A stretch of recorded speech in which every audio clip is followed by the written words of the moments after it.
नमस्कार दोस्तों, मैं हूँ रेनू भाटिया और आप सुन रहे हैं श्रृप कथा प्रेजेंट श्रीमद् भागवत कथा एज इट इज़। ये है 13वां एपिसोड और आप सुन रहे हैं तीसरा स्कंद 25वां अध्याय। मैत्रेय जी ने कहा कि हे विदुर, कपिल देव जी का यह वचन सुनते ही कर्दम ऋषिवर उन्हें दंडवत और परिक्रमा करके वन में चले गए। जाते समय देवहूति से कह गए कि तुझे जिस बात का संदेह हो वह कपिल देव मुनि से पूछ लेना। यह वचन सुनकर देवहूति ऋषिवर महाराज के चरणों पर गिरने के उपरांत हाथ जोड़कर बोली, आपने मुझे कपिल देव मुनि को सौंप दिया, इसलिए मैं साथ चलने से लाचार हूँ।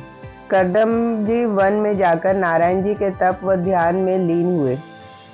सब जीवों और संसारी वस्तुओं में परमेश्वर का प्रकाश उसके रस के समान की कोई गांठ मिठाई व रस से खाली नहीं होती, एक सा समझकर अपना तन योगाभ्यास में त्याग दिया।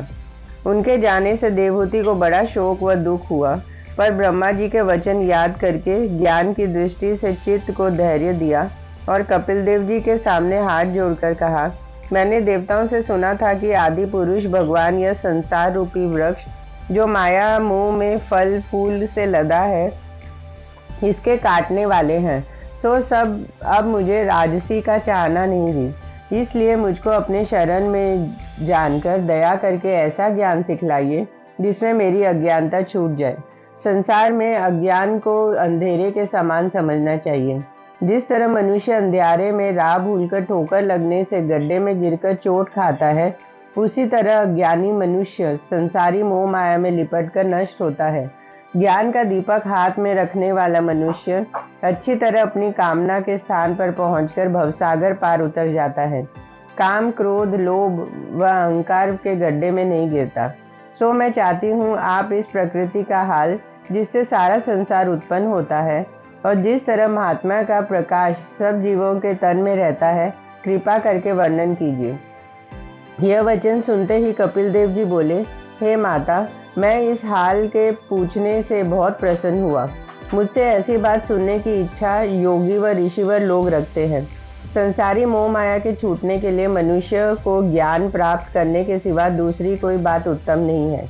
माता पिता भाई बेटा और मित्र उसी का कहना व समझना चाहिए जो ज्ञान की बातें बतलावे। जो माता पिता आदि अपने परिवार को ज्ञान नहीं सिखलाते, उन्हें हितु न जानकर शत्रु जानना उचित है। तुम तो आप ज्ञानी हो, तुम्हारे भवसागर पार उतरने में संदेह नहीं है, पर तुम यह बात निश्चय करके जानो कि मेरी दया व कृपा हुए बिना किसी को ज्ञान नहीं मिलता। नहीं तो जो कोई नहीं चाहता ज्ञानी हो जाता। हम ज्ञान का हाल तुमसे कहेंगे, उसे जो मनुष्य प्रीति के साथ सुनेगा वह कृतार्थ होकर भवसागर पार उतर जाएगा। संसार में ज्ञानी लोग मुक्ति पाते हैं और अज्ञानी मनुष्य मुक्ति पदवी पर नहीं पहुंचते। हे माता, जो लोग काम क्रोध लोभ अहंकार मद व मत्सर के वश में होकर संसारी मोह माया में फंस जाते हैं, उन्हें अवश्य नरक भोगना पड़ता है। यह मन उनकी संगति पाकर अशुभ कर्म करने से 84 लाख योनि में जन्म लेकर अनेक तरह के दुख भोगता है। जो मनुष्य उनको अपने वश में रखे वह अपने तन से उस पुरुष को पृथक देख सकता है। ज्ञान प्राप्त हुए बिना काम क्रोध आदि वश में नहीं हो सकते। जो लोग विरक्त होकर वैराग्य धारण करके भक्ति योग का अभ्यास करते हैं, उनके वश में काम क्रोध आदि हो जाते हैं। जो लोग मेरे चरणों की भक्ति सच्चे मन से करते हैं, उनकी मुक्ति होने के लिए वह आनंद की राह है। सो तुम अपने पति व लड़कियों के जाने की कुछ चिंता न करो। गृहस्थी में मन लगाना ही संसार की फांसी है। मनुष्य जितनी प्रीति परिवार और धन आदि झूठे व्यवहार की करता है, उतनी प्रीति साधु महात्मा से करे तो मुक्ति पदवी को पहुंच जावे। हे माता, मनुष्य का तन देवताओं से कुछ कम नहीं होता, पर ज्ञानी होना चाहिए। ज्ञानवान मनुष्य देवता से अच्छे होते हैं, उनकी बराबरी देवता नहीं कर सकते। भक्ति योग की पदवी यज्ञ दान तीर्थ व व्रत आदि सब धर्मों से उत्तम समझना चाहिए। जब तक संसारी तृष्णा नहीं छूटती, तब तक भक्ति योग मिलना कठिन है। ज्ञान प्राप्त होने के लिए सत्संग चाहिए। सो मेरी कृपा के बिना संत महात्मा की संगति नहीं मिलती। यह बात सुनते ही देवहूति प्रसन्न होकर इस इच्छा से चारों ओर देखने लगी कि वे साधु संत कैसे होते हैं। मुझे मिले तो मैं उनका सत्संग करके भवसागर पार उतर जाऊं।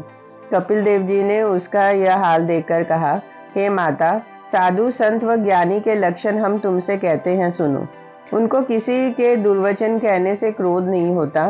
निंदा व स्तुति करना दोनों उनके लिए निकट बराबर है। क्योंकि वह सबके तन में परमेश्वर का प्रकाश एक साथ देखते हैं और दुखी मनुष्य को देखकर उनके हृदय में दया आती है। वह सब जीवों के साथ मित्रता रखते हैं, किसी से शत्रुता नहीं करते और दिन रात हरिचरणों में ध्यान लगाकर मेरी कथा व कीर्तन सुनने का प्रेम उनके आठों पहर बना रहता है। खाने पहनने आदि संसारी कामों को वह अपना किया नहीं समझते। सब भली व बुरी बातें परमेश्वर की इच्छा के ऊपर जानते हैं। सुख और दुख को एक सा समझकर मेरे मिलने की इच्छा से अपना घर द्वार कुल परिवार छोड़कर जिस जगह मेरी कथा व कीर्तन का स्मरण व चर्चा रहती है वहाँ आनंद से रहते हैं।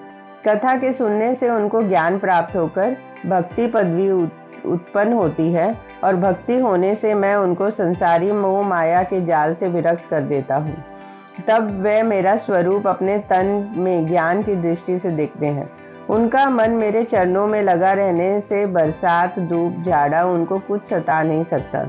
ऐसे संतों की संगति करने की मुझे सदा इच्छा बनी रहती है, पर वे साधु संत ऐसे समदर्शी हो जो पशु पक्षी आदि सब जीवों में परमेश्वर का चमत्कार एक सा समझकर अपने भीतर व बाहर एक सा रखें। ऐसे ज्ञानियों की मुक्ति होती है। काल, सूर्य, चंद्रमा, यमराज, अग्नि, पानी और हवा आदि सब मेरे अधीन हैं। मेरी आज्ञा के बिना कुछ काम नहीं कर सकते। जो मेरी शरण में आता है उसके ऊपर किसी का कुछ वश नहीं चलता। कपिल देव जी का यह वचन सुन के देवहूति ने कहा, महाराज, मुझे स्त्री को यह ज्ञान प्राप्त होना बहुत कठिन है। अपनी भक्ति व पूजा का सरल मार्ग मुझे बतलाकर प्रकृति का हाल कहिए। यह बात सुनते ही कपिल देव मुनि बोले, हे माता, पहले तुम प्रकृति का हाल जो शरीर कहलाता है सुनो। यही सतोगुण, रजोगुण और तमोगुण तीनों मिलाकर एक जगह रहते हैं।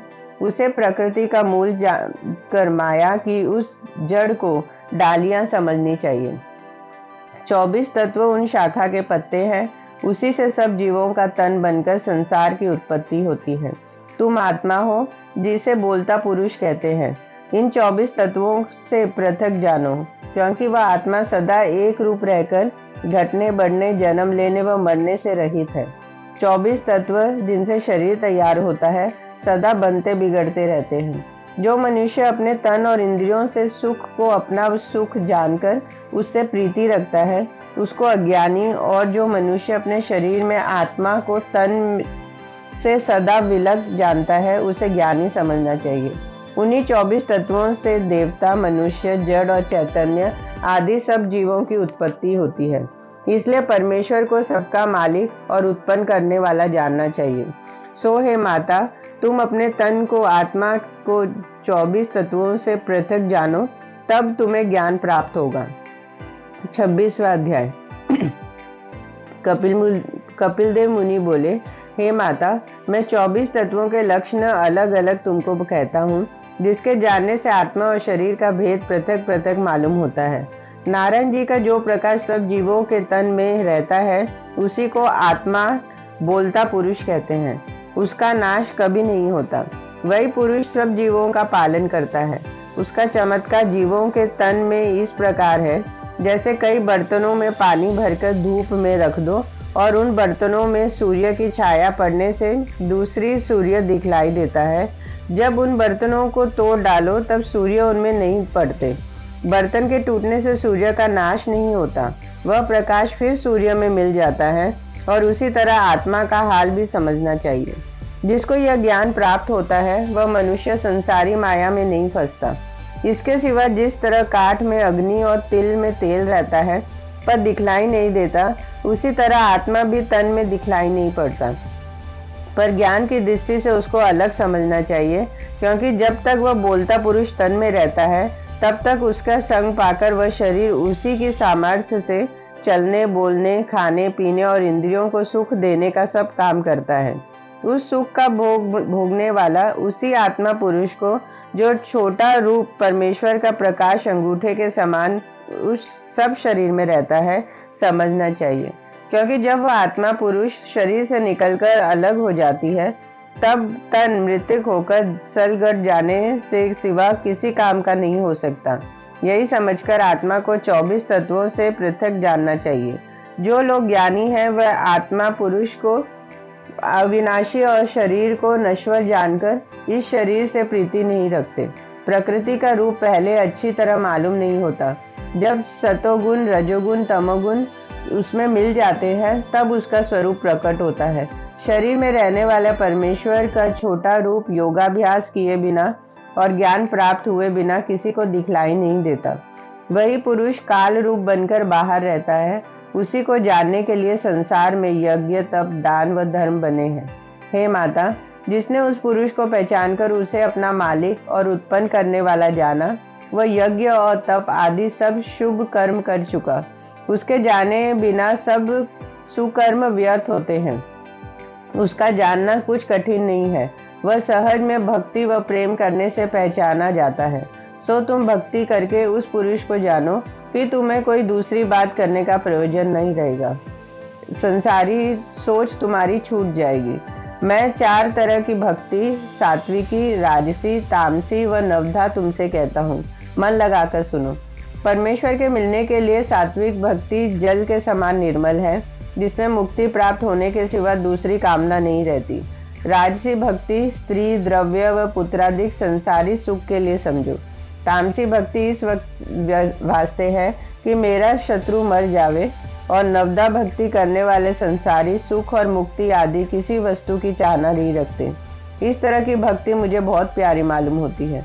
भक्ति उसको कहते हैं कि मेरे चरण कमलों का ध्यान, जो अति सुंदर और कोमल है, बड़ी प्रीति और सच्चे मन से हृदय में रखें और 8 पहर मेरे नाम का स्मरण करें। हाथों से मेरे सेवा, पूजा और पैरों से तीर्थ यात्रा किया करें।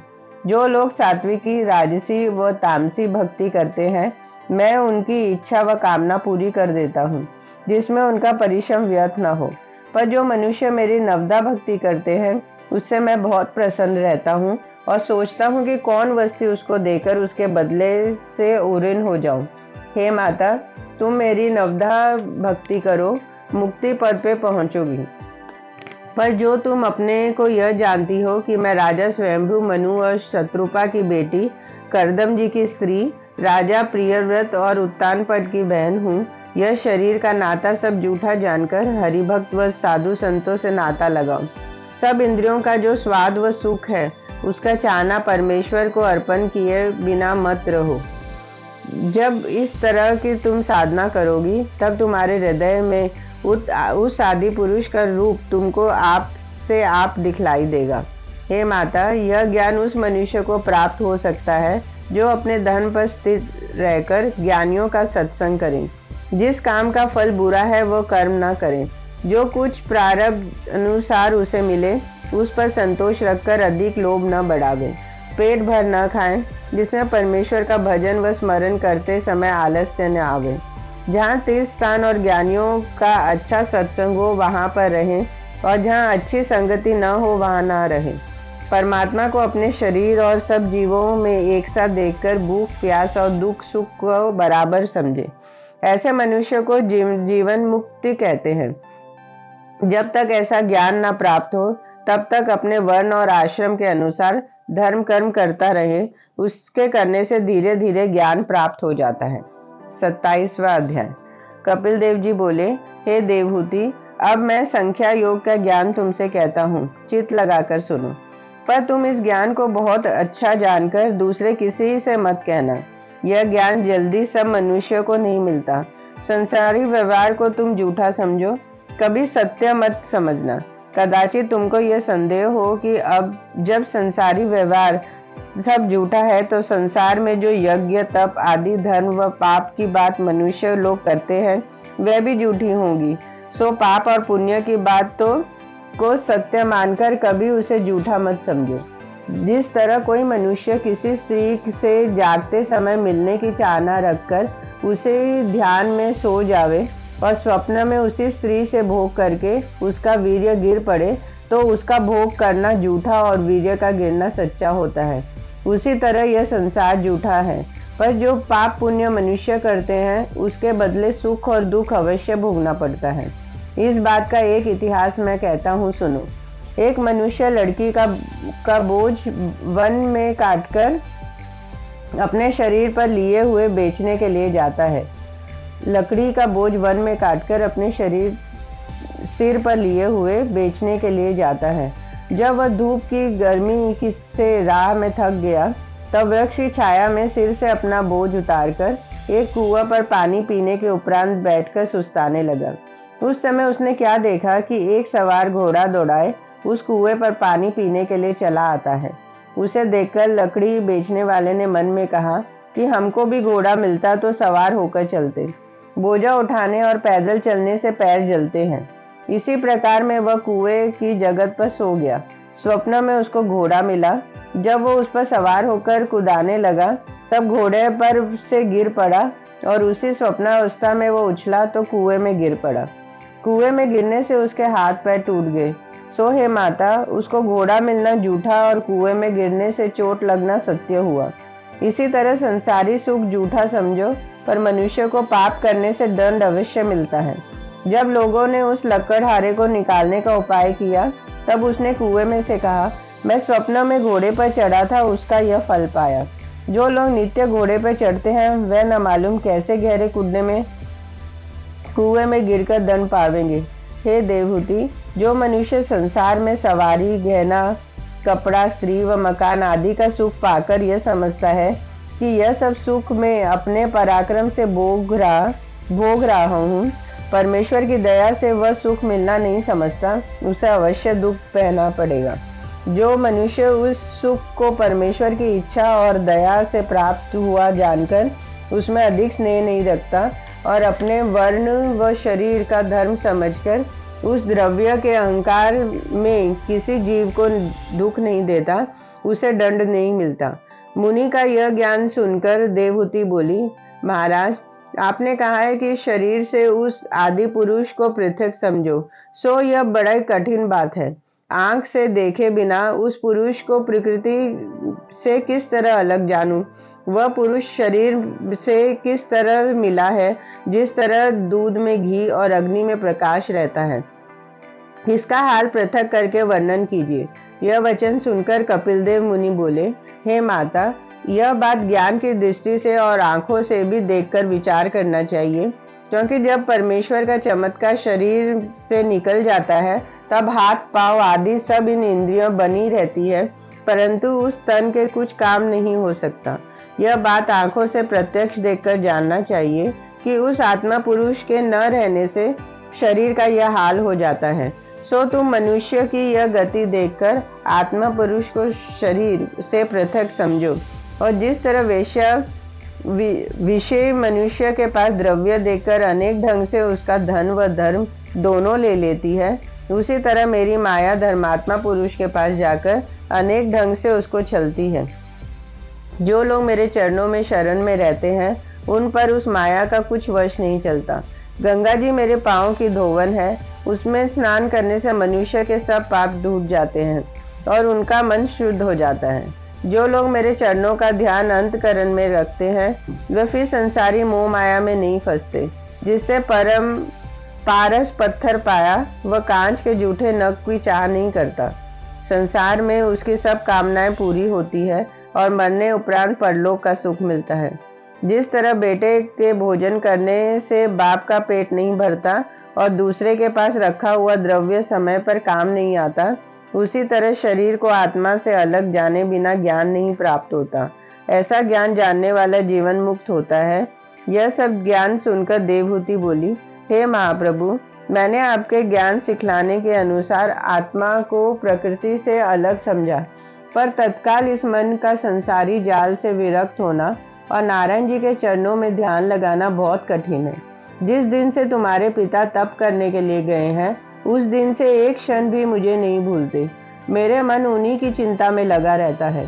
कोई ऐसा उपाय बतलाइए जिससे सहज में ज्ञान व मुक्ति प्राप्त हो। यह बात सुनकर कपिल देव जी बोले, हे माता, हम भक्ति योग का सरल मार्ग तुमसे कहते हैं, सुनो। कदाचित कोई परमेश्वर के मिलने के लिए अपना मन धीरे धीरे लगावे तो उसकी भी मुक्ति होती है। जिस तरह कोई मनुष्य जगन्नाथ जी या मथुरा को जाने की इच्छा से घर के बाहर निकले और नित्य रास्ता चलता रहे तो एक दिन ठिकाने पर पहुंच जाता है। जो रास्ता न चलेगा वह किस तरह पहुंचेगा? जब राह में बटोही थककर किसी से पूछता है कि टिकने का ठिकाना कहाँ, कितनी दूर है, यदि वह मनुष्य टिकने का स्थान निकट बतलाता है तो थकने पर भी उसे चलने की सामर्थ्य हो जाती है और वह ठिकाने तक पहुंच जाता है। टिकने की जगह दूर बतलाने से आगे न जाकर उसी राह पे टिक जाता है। उसी तरह हम तुमसे कहते हैं कि भक्ति योग, पूजा पाठ, व्रत, नियम और परमेश्वर की कथा व कीर्तन सुनना सहज राह है। जो लोग चित्त लगाकर ये सब कर्म करे वह भी मुक्ति पा सकते हैं। पूजा कई प्रकार की होती है। एक तामसी पूजा है जिससे यह प्रयोजन रखते हैं कि मेरा शत्रु मर जावे। अनेक मनुष्य लोगों के दिखलाने के लिए देर तक माला फेरकर पूजा करते हैं जिसे देखकर लोग हमारा विश्वास करें। दूसरे राजसी पूजा है जिसमें नारायण जी के नाम पर मनुष्य से कपड़ा, रुपया, मिठाई व सुगंधित लेकर उसको अपने खर्च में लाते हैं। शालग्राम व लक्ष्मी नारायण जी की मूर्ति संसारी सुख प्राप्त करने के लिए पूजते हैं। दूसरे के घर जो ठाकुर और शालग्राम होते हैं उनसे भक्ति व प्रीति नहीं रखते। तीसरी सात्विक भक्ति व पूजा मुक्ति पाने के लिए करते हैं। चौथी निर्गुण पूजा वह है जिसमें मुक्ति की भी इच्छा न रखे।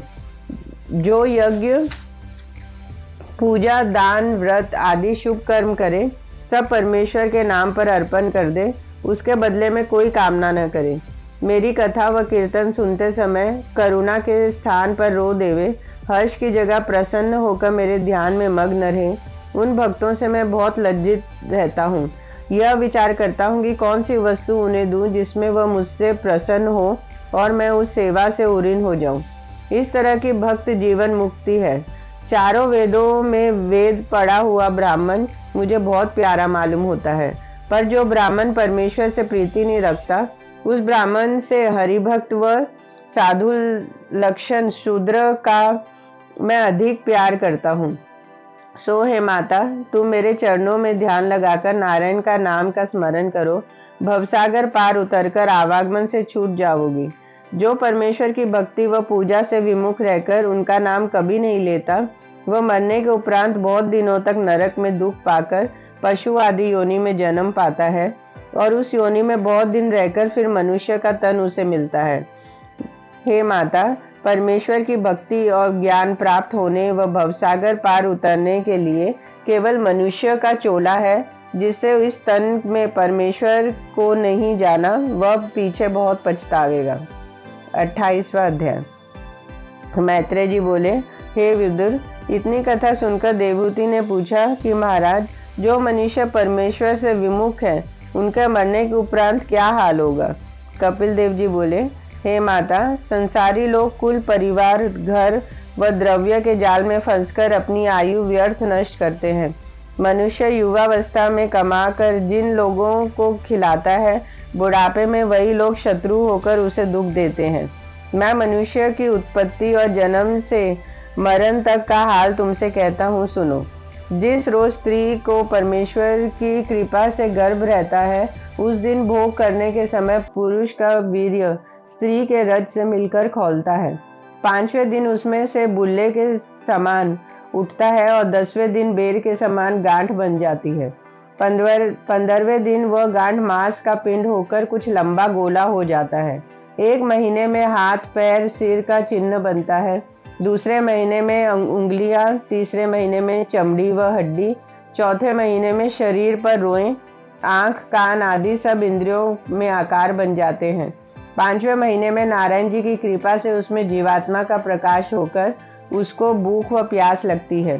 6वें महीने में सिर नीचे और पैर ऊपर रहने के कारण उसका मन घबराता है।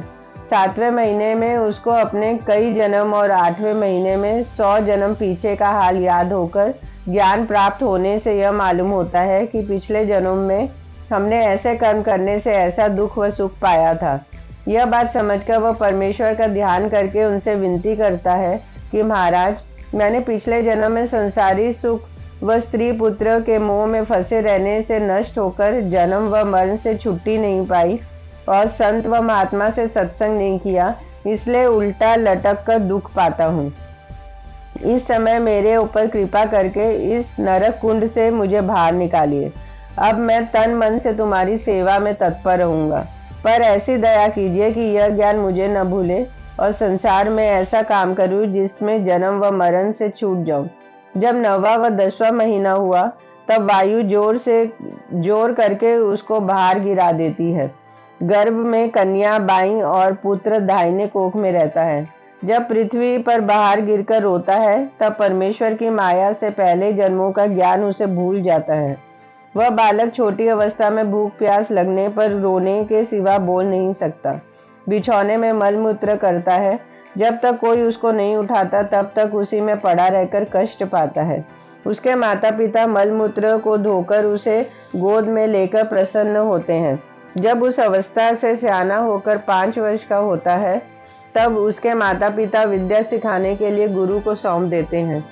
वहाँ विद्या सीखने से मारपीट खाता है, इच्छा पूर्वक खेलने नहीं पाता। जब 16 वर्ष की अवस्था में तरुण होकर अच्छा गहना व कपड़ा पहनता है तब अभिमान से काम, क्रोध और मोह में फंसकर अपने बराबर दूसरा किसी को नहीं समझता। कदाचित कंगाल हुआ तो दूसरे को अच्छा गहना कपड़ा पहने और उत्तम पदार्थ खाते देखकर डाह करता है। विवाह होने के उपरांत घर में स्त्री आने पर कमाने खाने की चिंता में दिन रात विकल रहकर अपना जन्म व्यर्थ गंवाता है। जो मनुष्य पहले जन्म में कुछ दान व धर्म नहीं किए रहते, वह मनुष्य अधिक कंगाल होकर 8 पहर पेट भरने के लिए चिंता व दुख उठाता है। जब लड़के वाले उत्पन्न होते हैं तब उनकी प्रीति में फंसकर अनेक तरह से झूठ सत्य बोलकर कमाई करके उनका पालन करता है। जब तक सामर्थ्य रहती है तब तक स्त्री व लड़कों को अपना समझकर उनका पालन करने के लिए सब तरह के दुख उठाता है। अपने परिवार में किसी मनुष्य के मरने पर इतना रोता है जिसका वर्णन नहीं हो सकता। अपनी स्त्री के वश में रहकर माता पिता को ठोकर वचन कहकर दुख देता है, परलोक का डर नहीं रखता। मनुष्य स्त्री के मोह में फंसकर जैसा नष्ट होता है वैसा और कोई काम उसका परलोक बिगाड़ने के लिए नहीं है। इसलिए जो मनुष्य अपना भला चाहे वह स्त्री के स्नेह में न फंसे। सो हे माता, तुम भी स्त्री हो, मेरे कहने से बुरा मत मनाना। धर्मशास्त्र के अनुसार यह ज्ञान तुमसे कहता हूँ। जब तरुणाई बीतकर बुढ़ाई आती है तब आंखों से नम दिखाई देता है, कानों से सुनाई नहीं देता, कमाई करने के सामर्थ्य नहीं रहती। तब घर में पड़ा हुआ लंबी श्वास लेकर पछताता और कहता है, अब मैं अपने लड़कों का किस तरह पालन करूंगा। जो कंगाल हुआ वह उस समय खाने और पहनने का से बहुत दुख पाता है। जिसके बेटे कमाई करने वाले हुए वह अपनी स्त्री समेत उस बूढ़े को शत्रु के समान समझते हैं। उस अवस्था में जब वह बूढ़ा अपने काम के लिए किसी से कुछ कहता है तब उसे धुड़क कर दुर्वचन कहते हैं। उस समय वह मन में बड़ा खेद करके कहता है कि अब मैं बूढ़ा हुआ, कमाने योग्य नहीं रहा, इसलिए ये लोग जिनका जन्म भर मैंने पालन किया खाने पीने की सुधि भी समय पर नहीं लेते।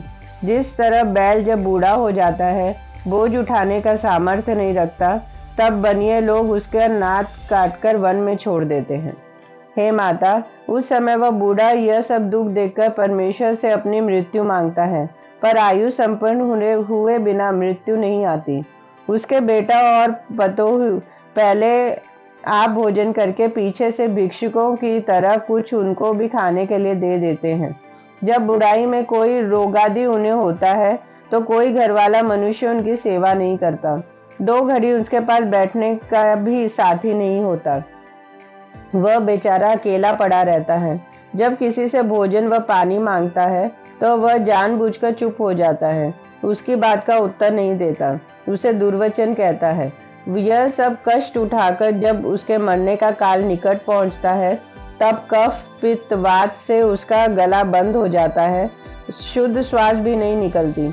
उस समय पाप करने वाले से यमदूत कहते हैं कि जिनके लिए तूने यह सब पाप बटोरा था उनका सब अपनी रक्षा के लिए बुलाओ। जब वह बोल बंद हो जाने से कोई उत्तर नहीं दे सकता और न किसी को बुला सकता है, तब अपनी करनी याद करके आंखों से सबको देखकर रो देता है। जब यमदूत अपना भयानक रूप दिखाकर धमकाते हैं, तब उनके डर से उसका मल मूत्र निकल जाता है। उसके सिवाय दूसरे को वह दूत दिखलाई नहीं देते। उस समय परिवार वाले जग को दिखलाने के लिए झूठी प्रीति प्रकट करके रोते हैं, इसलिए उनका मन और अधिक घबराता है। उस रोने पीटने के शब्द में यमदूत उसे और बहुत दुख देते हैं। उस समय परमेश्वर का नाम व कथा व कीर्तन उसको सुनाना और गंगा जल, तुलसी, शालग्राम जी के चरणामृत उसके मुख में डालना और साधु वैष्णव के चरणों की धूली उनके शरीर पर लगाना उचित है। सो किसी से नहीं बन पड़ता, केवल दिखावे के लिए रोना जानते हैं। 29वां अध्याय। मैत्रेय जी ने कहा, हे विदुर, इतनी कथा सुनकर देवहूति ने पूछा कि हे महाप्रभु, उस मनुष्य के मरने के उपरांत क्या हाल होता है, सो वर्णन कीजिए। कपिल देव मुनि बोले, हे माता, यह सब दुख उठाने के उपरांत यमदूत उस जीव को मरने के पीछे अंगूठे के प्रमाण उसका शरीर बन जाता है। सब इंद्रियों की शक्ति उसमें होती है। अपनी फांसी से बांधकर लोहे के मुद्गरों से मारते हुए यमपुरी में, जो मृत्यु लोक से 99,000 योजन पे है, यमराज के पास ले जाते हैं। उस समय राह में वह जीव भूख व प्यास लगने से अपने किए हुए पापों का स्मरण करके बहुत पछताता है। रास्ते में पृथ्वी आग के समान जलती हुई मिलती है। जब वह उस धरती पर नंगे पैर, नंगे सिर, नंगे शरीर चलने से थककर कहीं सुस्ताना चाहता है या राह में अंधकार रहने से चल नहीं सकता, तब यमदूत अपने मुद्गरों से मारकर दम नहीं लेने देते। उस समय वह जीव मृत्यु के समान अचेत होकर पृथ्वी पर गिर पड़ता है। जिस तरह संसार में राजा लोग कुकर्म करने वाले को दंड देते हैं, उसी तरह वहां भी पाप करने वाले मनुष्य दंड पाता है। परमेश्वर की माया उसे उस अंगूठे भर के शरीर को अपना पहला तन समझता है और बहुत दुखी होकर अपने परिवार वालों और नौकरों को याद करके पीछे फिरकर देखता है कि उस महादुख में कोई मेरी सहायता करने के लिए आता है या नहीं। जब उसे वहां कोई नहीं दिखाई देता, तब वह बहुत पछताने और रोने के उपरांत कहता है कि जिनका पालन करने के लिए वह यह सब पाप बटोरा था, उनमें से कोई मनुष्य उस समय मेरी सहायता नहीं करता। इस बात का स्मरण करके उस जीव को बड़ा खेद होता है, पर उस समय पछताने के सिवा और कोई क्या कर सकता है। राह में सांप और बिच्छू आदि अनेक तरह के जीव उसे काटते हैं। जब उसी तरह बहुत दुख देते हुए यमदूत उस मनुष्य को वैतरणी नदी में, जहाँ मल मूत्र, रक्त, पीप, कीड़े, बाल, नख, हड्डी व सड़ा मांस भरा हुआ है, 4 कोस में फांट बहता है, 4 घड़ी में ले जाकर डाल देता है। वह जीव उस नदी में कीड़ों के काटने और गिद्धों से मांस नोचने पर बहुत दुख पाकर अति विलाप करके कहता है कि जो कोई मुझे इस नदी से पार करता, उसको मैं बड़ा यश मानता। यह बात सुनकर यमदूत अपनी गदा से उसे मारता है। जब सब दुख उठाने के उपरांत वह जीव वैतरणी पार कर जब 4 घड़ी में यमराज के पास पहुंचता है, तब यमराज की आज्ञा से चित्रगुप्त उसके कर्मों का कागज देकर जितने दिन जिस नरक भोगने का दंड देना उचित होता है, वहां उसे भेज देता है। उस नरक में जाकर वह बहुत दुख उठाता है और अवधि पूर्ण होने पर फिर उस नरक से निकलकर अशुद्ध व कुरूप जीव की योनि में जन्म पाता है। वह सदा रोगी रहता है, कभी सुख नहीं पाता। इसी तरह 84 लाख योनि में भ्रम कर फिर उसे मनुष्य का तन मिलता है। सो हे माता, यह मनुष्य का चैतन्य चोला मिलना सहज नहीं होता। रौरव और 28 नरक हैं, उसका हाल 5वें स्कंद में आवेगा। ओम शांति शांति शांति।